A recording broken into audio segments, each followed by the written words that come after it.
పిత పుత్ర పవిత్రాత్మ నామమున ఆమేన్. క్రీస్తునాథనందలి ప్రియ దైవబిడ్డలారా, మే మాసము మరియమాత పూజిత మాస అద్భుత వాక్యాంశాలకి అందరినీ కూడా యేసు నామములో ప్రేమతో ఆహ్వానిస్తూ ఉన్నాను. ప్రియ సహోదరి సహోదరులారా, ప్రతిరోజు కూడా తల్లి మరియమ్మ గారి అద్భుతాల గురించి విని ఉన్నాం. ఈరోజు 16వ రోజున తల్లి మరియమ్మ గారి అద్భుతాన్ని లసై మాత అద్భుతం అని చెప్పేసి చెప్తూ ఉంటారు. ఇటలీ దేశంలో లొరేటో నగరంలో ఉన్న పరిశుద్ధ నివాసం అక్కడ జరిగిన అద్భుతం ప్రపంచవ్యాప్తంగా భక్తులని ఎదుగు ఆశ్చర్యచకితులు చేస్తుందని ఈ యొక్క అద్భుతం గుర్తు చేస్తుంది. నజరేతు నగరంలో మరియమాత జన్మించిన మరియు మంగళవార్త విన్న అసలైన ఇల్లు అది ఆమె యొక్క నివాసం మరియు విశ్వాసం. క్రీస్తు భగవంతుడు ఆమె యొక్క జీవితంలో చేసిన అద్భుతాలను గురించి మరొకసారి మనకు గుర్తు చేస్తూ, ఈ యొక్క అద్భుతం క్రీస్తు శకం 1291వ సంవత్సరంలో పవిత్ర భూమి ముస్లిం సైన్యం ఆక్రమణకు గురైనప్పుడు ఆ ఇల్లు నాశనం కాకుండా ఉండడానికి దేవదూతలు కాపలాగా ఉండి గాలిలో ఆ యొక్క ఇల్లుని మోసుకొని వచ్చారని, ఐరోపాకు చేర్చారని చరిత్ర తెలియజేస్తుంది.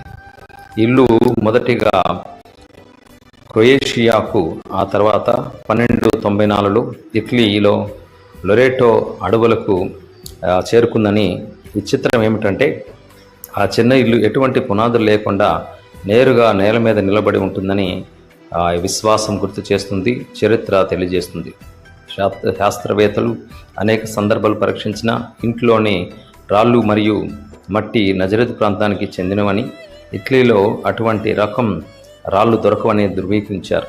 లొరేటో మాత తన బిడ్డలకు తన నివాసాన్ని కానుగా ఇచ్చి వారితో కలిసి ఉండాలనుకున్నదని ఈ యొక్క అద్భుతం యొక్క ఉద్దేశం.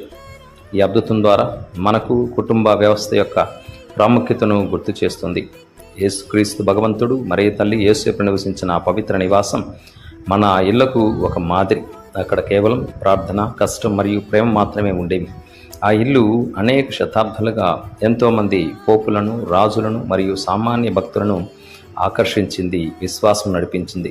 లొరేటో మాతను విమాన ప్రయాణికుల సంరక్షకురాలు అని కూడా పిలుస్తూ ఉంటారు, ఎందుకంటే ఆమె ఇల్లు దేవదూతల ద్వారా గాలిలో ప్రయాణించింది.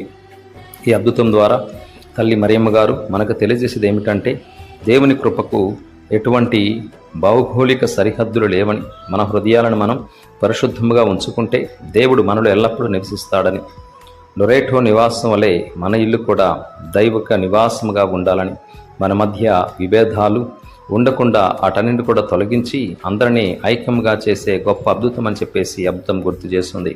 ఈ విధముగా ఈనాటి పండుగ ద్వారా మరియు ఈ యొక్క అద్భుతం ద్వారా తల్లి మరియమ్మ గారు మన కుటుంబాల్లో కూడా విభేదాలు లేకుండా అందరినీ ఐక్యంగా దేవుని యొక్క కృపకు పాత్రలే విధముగా దైవ ఆశీస్సులతో నింపాలని, మరి ప్రతిరోజు చేసే ఈ యొక్క అద్భుతం మన యొక్క విశ్వాసాన్ని, కథోలిక శ్రీసభ విశ్వాసాన్ని బలపరచమని, మరి ముఖ్యంగా జపమాల జపిస్తూ ప్రార్థనా జీవితాలుగా జీవించే ప్రతి ఒక్కరికి ఎన్నో రకాలైన విభేదాలు మరి కష్టాలు వస్తూ ఉంటాయి. అటువంటి వారు ఎల్లప్పుడూ విశ్వాసాన్ని కోల్పోకుండా తల్లి మరియమ్మ గారి యొక్క కాపుదల్లో మధ్యస్థ ప్రార్థన తోడ్పాటు ద్వారా ఎల్లప్పుడూ దీవించాలని భగవంతుని ప్రార్థన చేద్దాం.